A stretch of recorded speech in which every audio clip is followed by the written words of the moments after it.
Leadership டாபிக்ல ரொம்ப முக்கியமான ஒரு சாப்டரை பத்தி இன்னைக்கு சொல்லி தர போறேன். நோட் பண்ணிக்கங்க. ஒரு மேனேஜர், ஒரு லீடர் ஆஃப் த ஆர்கனைசேஷன், ஒரு ஹெச்ஓடி ஆஃப் த டிபார்ட்மெண்ட் தனக்கு கீழே வேலை செய்யக்கூடிய டீம் மெம்பர்ஸை செக்ரிகேட் பண்ணக்கூடிய நாலேஜ் இருக்கணும். ரேஷனலைஸ் ஸ்கில் இருக்கணும் ஒரு லீடருக்கு.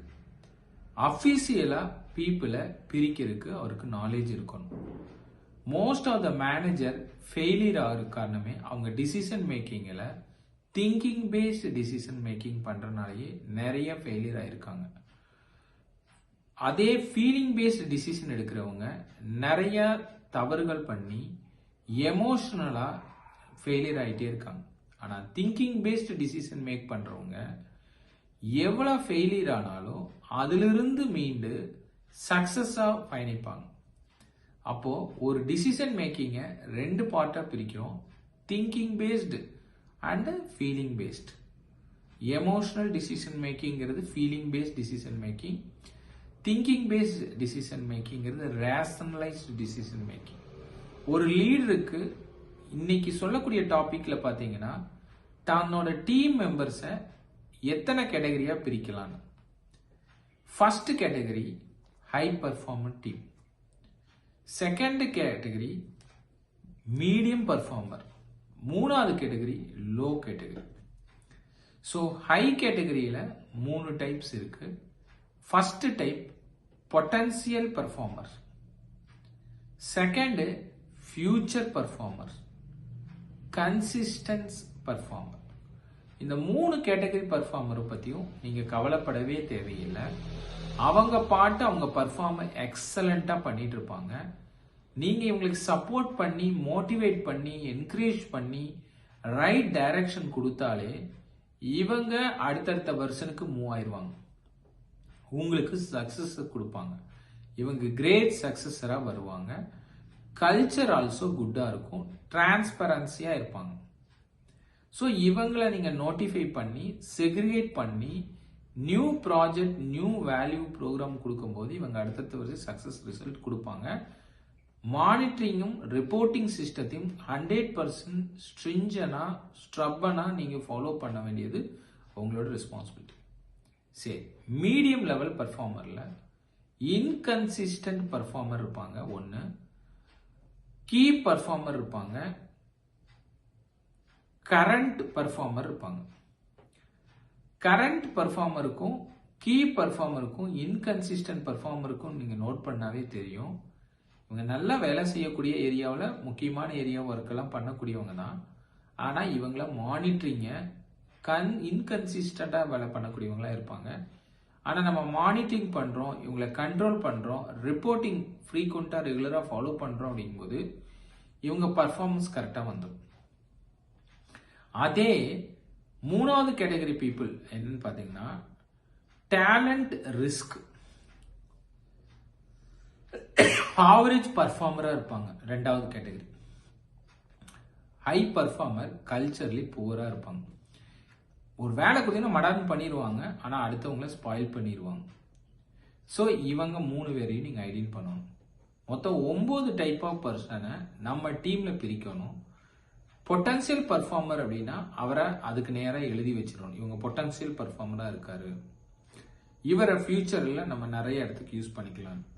ஃபியூச்சர் பர்ஃபார்மர் இவர் லேனராக இருக்காரு, க்ரோத் மைண்டாக இருக்காரு, ஜூனியராக இருக்காரு.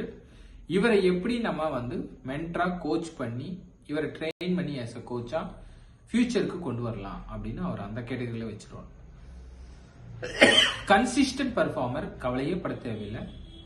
அவர் செல்ஃப் லேர்னிங் மூலமா க்ரோத் மைண்டோட லேர்னிங்கோட அடுத்தடுத்த வருஷனுக்கு அவர் போயிட்டே இருப்பாரு. அவரை அந்த இடத்துல நோட் பண்ணி வச்சுட்டு மாட்டேங்க. ஸோ இப்போ அந்த ஃபர்ஸ்ட் லெவல் ஆஃப் பீப்புள்ஸை 10% ஆஃப் மானிட்டரிங் நீங்கள் பண்ணாவே போதும். அவங்க உங்களுக்கு பெஸ்ட் ரிசல்ட் கொடுப்பாங்க. ஆப்ஜெக்டிவ் பேஸ்டு ஒர்க் பண்ணுறாங்க. ஆட்டோமேட்டிக்காக நீங்கள் அடுத்த வருஷம் போயிடலாம். செகண்ட் கேட்டகரி ஆஃப் பீப்புள்ஸ் இன்கன்சிஸ்டண்டாக இருப்பாங்க, ஆனால் பர்ஃபார்ம் மானிட்டர் பண்ணுறீங்க கண்ட்ரோல் பண்ணீங்கன்னா பண்ணுவாங்க. கீ பர்ஃபார்மராக இருப்பாங்க, கரண்ட் பர்ஃபார்மராகவும் இருப்பாங்க. நீங்கள் அந்த டைமில் என்ன ஒர்க்கு கொடுக்குறீங்களோ டக்குன்னு கரண்ட் பர்ஃபார்மர் டக்குன்னு பண்ணி முடிச்சுட்டு போயிடுவாங்க. ஆனால் அடுத்தது கன்சிஸ்டாக பண்ணிடுவாங்க. இவங்க 3 பேரும் பண்ணிட்டு இருப்பாங்க அப்படின்னு சொல்லிட்டு நீங்க திரும்பினீங்க அப்படின்னா அந்த வேலையை செய்ய மாட்டாங்க. இல்ல பண்ணிடுவான்னு வீட்டுக்கு கிளம்பி போயிட்டீங்கன்னா அந்த வேலையை பெண்டிங் வச்சிருவாங்க.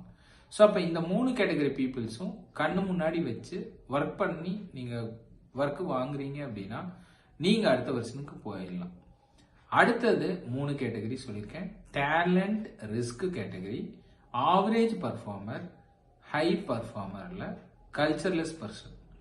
இந்த 3 கேட்டகரியும் ஒரு 90 டேஸ் டு ஒரு 180 டேஸ், அதாவது 3 மந்த் டு 6 மந்த்துக்குள்ள இவங்க நம்ம டீமுக்கு வேணுமா வேண்டாமா, இவங்களோட கல்ச்சர் எப்படி இருக்கு, கல்ச்சர் லெஸ்ஸா இருக்காங்க, ஒரு இன்டெகிரிட்டி இல்ல, ஹானஸ்ட் இல்ல, ரெஸ்பான்சிபிலிட்டிக்கு எடுத்துக்க மாட்டேங்கிறாங்க, ரெஸ்பெக்ட் இல்ல, அன்வான்ட் காசிப் பேசிட்டு இருக்காங்க, இனிஷியேஷன் ஸ்கில் இல்ல, வில்லிங்னஸ் இல்லாம ஒர்க் பண்றாங்க அப்படின்னா நான் சொல்லுவேன் 3 மந்த் டு 6 மந்த், அதாவது 90 டு 180 டேஸ்க்குள்ள இவங்க நம்ம டீமுக்கு வேணுமா வேண்டாமான்னு நீங்க முடிவெடுத்துட்டீங்க அப்படின்னா உங்களோட டிசிஷன் மேக்கிங் குட்டா இருக்குடும் போது ஆட்டோமேட்டிக்கா முதல் சொன்ன 6 கேட்டகரியில ஒர்க் பண்றவங்களும் நல்லா சக்சஸரா இடத்துல போவாங்க.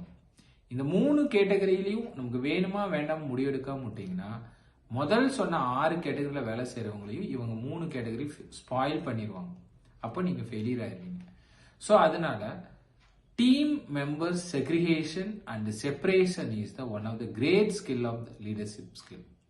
ஒரு லீடரா இருக்கவங்க, மேனேஜரா இருக்கிறவங்க தான் டீம்ல வேலை செய்யக்கூடியவங்கள 9 கேட்டகரியா பிரிச்சு 9 கேட்டகரியில யார் யார் எங்க வேலை செய்யறாங்க அப்படின்னு அவங்கள ஃபிட் பண்றது, ஃபிக்ஸ் பண்றது, அவங்கள அந்த கேட்டகரியில வச்சு ட்ரெயின் பண்றது, கோச் பண்றது, ரோல் வேல்யூ ஆட் பண்றது, டீமை டெவலப் பண்றது அப்படிங்கிறது, புது புது ப்ராஜெக்ட் ரோல் வேல்யூ கொடுக்கறதுங்கிறது ஒரு லீடருக்கு, ஒரு ஹெச்ஓடிக்கு, ஒரு மேனேஜருக்கு முக்கியமான ஒரு ஸ்கில்.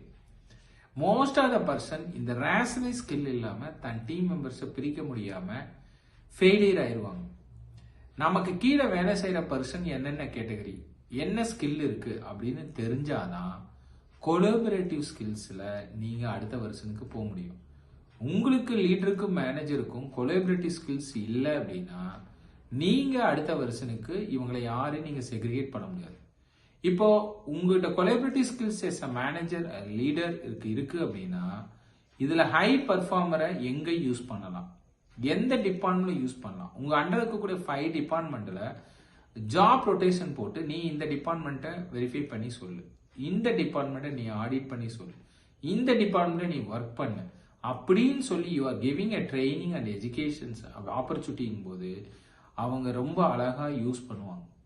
கொலாபரேட்டிவ் ஸ்கில்ஸ் படி அவங்க ஒர்க் பண்ணும் போது அவங்களுக்கு ப்ராடக்டிவிட்டி இன்க்ரீஸ் ஆகும், கோஆபரேஷன் இருக்கும், கோஆர்டினேஷன் இருக்கும், ஓவர் கிரியேட்டிவிட்டி இருக்கும், கோ கிரியேட்டிவா இருக்கும், அழகா இனோவேஷன் தாட்ஸ்ல ஒர்க் பண்ணுவாங்க, 100% எம்பவர்மெண்ட்ல ஒர்க் பண்ணுவாங்க, உங்களுக்கு பெஸ்ட் ரிசல்ட் கொடுப்பாங்க. இப்போ ஒரு டீம் மெம்பர்ஸ் செப்பரேஷன் பண்றது, செக்ரிகேஷன் பண்றதுங்கிறது ஒரு லீடருக்கு, ஒரு மேனேஜருக்கு, ஒரு சுப்பீரியருக்கு, நெக்ஸ்ட் லெவலுக்கு டெவலப் ஆகிறவங்களுக்கு ரொம்ப முக்கியமான ஒரு ஸ்கில்லா இது இன்னைக்கு சொல்லித்தரேன். இதை நீங்க நோட் பண்ணிக்கங்க. லீடர்ஷிப் டாபிக்ல கொலாபரேட்டிவ் ஸ்கில்ஸ்ங்கிறது ரொம்ப முக்கியமான ஸ்கில் அப்படிங்கறத ஒரு லீடருக்கு பயன்படுத்த தெரியணும். இது ஒன் ஆஃப் த வேப்பன். நம்மள டீம்ல இருக்கக்கூடிய இத்தனை கேட்டகரி நீங்க செக்ரிகேட் பண்ணும்போது ஒருத்தருக்கு ஒரு பிளஸ் இருக்கு, ஒருத்தருக்கு இன்னொரு மைனஸ் இருக்குங்கிறது உங்களுக்கு நல்லா தெரியும். அப்போ எங்க மைனஸ் இருக்கோ அந்த இடத்துல பிளஸ் உள்ள பர்சனை யூஸ் பண்ணி நம்ம வேலை வாங்குவோம். எங்க பிளஸ் இருக்கோ அங்க மைனஸ் பர்சனை புஷ் பண்ணி ஒர்க் பண்ண வச்சு அவர் அந்த ஸ்கில் டெவலப் பண்ணுவோம். மைனஸ் பர்சன் கிட்ட நீ இந்த ஸ்கில்ல நீ வீக்கா இருக்க, இந்த ஸ்கில்ல நீ கிளாஸ் எடு, ட்ரெயின் பண்ணிக்கோ, இது கோச் பண்ணுன்னு அவருக்கு கொடுக்கும்போது அவங்க அந்த ஏரியாவில் இம்ப்ரூவ் ஆவாங்க. இதுதான் அந்த கோச்சிங்லையும் ட்ரெயின் பண்ணக்கூடிய ஏரியாவிலையும் உள்ள இம்பார்ட்டன்ட். அப்போ நல்லா பர்ஃபார்ம் பண்ணக்கூடிய பர்சனோட நம்ம ஒரு குறிப்பிட்ட ஜூனியரை நம்ம ட்ரெயின் பண்றதுக்கு சேர்த்து விட்டு பர்ஃபார்ம் பண்ணும்போது அவங்களும் லேர்ன் பண்றதுக்கு வாய்ப்பு இருக்கு. ஸோ அதனால டீம் செக்ரிகேஷனுக்குரிய நாலேஜ் உங்களுக்கு இருக்கு. Team separation, team members separation, identify the right person, இந்த 9 கேட்டகரியில யார் யார் இருக்காங்கன்னு உங்களுக்கு ஐடென்டிஃபை பண்றதுக்கு ஸ்கில் இருக்கு அப்படின்னா ஆட்டோமேட்டிக்காக நீங்கள் ஒரு கிரேட் மேனேஜராக லீடராக ஒரு ஹெச்ஓடியாக நீங்கள் வளரக்கூடிய வாய்ப்பு அதிகமாக இருக்கும். So thank you all.